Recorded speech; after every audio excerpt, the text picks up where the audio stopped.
Бүгін Жанна ханым ол таргет курсын аяқтағалы отыр. Қазір сол кісімен шағын сұхбат өткізетін боламыз. Өзіңіз жайлы таныстырып өтсеңіз.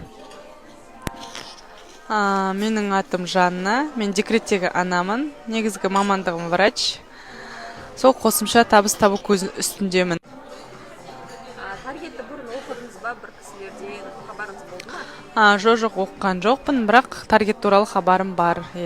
Өзім жіберіп те көрдім, өзім жұмыс жасап та көрдім, бірақ түсініксіз болды маған.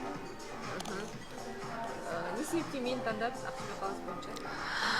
Енді көп адам көп, енді инстаграмнан қарап парақшаларын қараған кезде сіздікі кейстарыңыз қызықтырды, сосын адаммен сөйлесуіңіз қызықтырды, және де өте қалай приемлемый сумма дейді ғой, ыңғайлы сумма бағасы.